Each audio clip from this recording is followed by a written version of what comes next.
It was a rainy Friday night when it all began.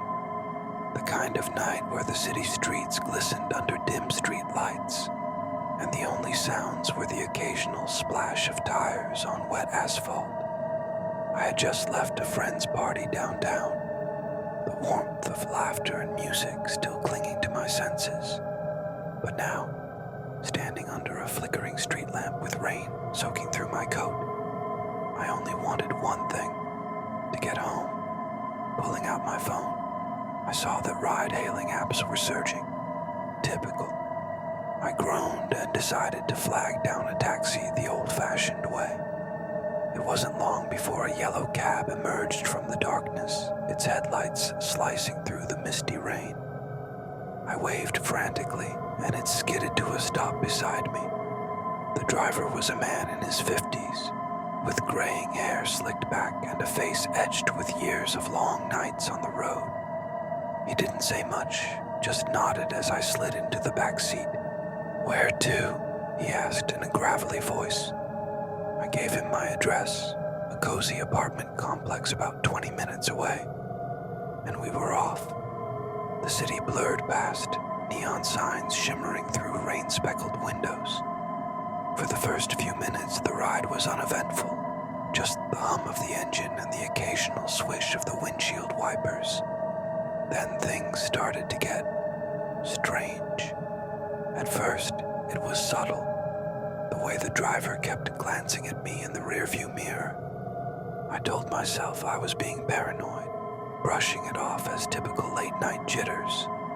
But the glances became more frequent, his eyes lingering a little too long. Trying to shake off the unease, I pulled out my phone to scroll mindlessly through social media.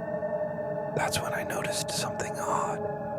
The route on my map wasn't matching the streets outside. I think you missed a turn," I said, leaning forward. The driver didn't respond. His eyes were fixed on the road ahead, lips pressed into a thin line. "Sir?" I tried again, my voice firmer. Still nothing. A cold knot formed in my stomach. The familiar landmarks of my neighborhood were nowhere in sight. We were on a narrow, desolate road, flanked by towering trees that swayed ominously in the wind. My heart rate spiked. "Listen, if this is some kind of shortcut, I don't think..." "We're almost there," he interrupted, his voice eerily calm. "Almost where?" I wanted to ask, but fear clamped my throat shut. I glanced at my phone. No signal. Of course, just my luck. The rain intensified, hammering against the roof of the car. The headlights barely pierced the darkness ahead. Every instinct in me screamed to get out of that cab, but we were moving too fast, the wet road slick and treacherous. Suddenly, the car slowed down and came to a stop in the middle of nowhere. Trees loomed on either side, their gnarled branches resembling skeletal fingers. The driver turned off the engine, plunging us into an eerie silence broken only by the patter of rain. "Why are we stopping?" I demanded, trying to keep my voice steady. He didn't answer. Instead, he turned around slowly, his eyes gleaming with a strange intensity. There was something unsettling in his gaze, a mix of hunger and malice. "You shouldn't have gotten into this cab," he said softly. Panic gripped me. My hand instinctively went to the door handle, but it wouldn't budge.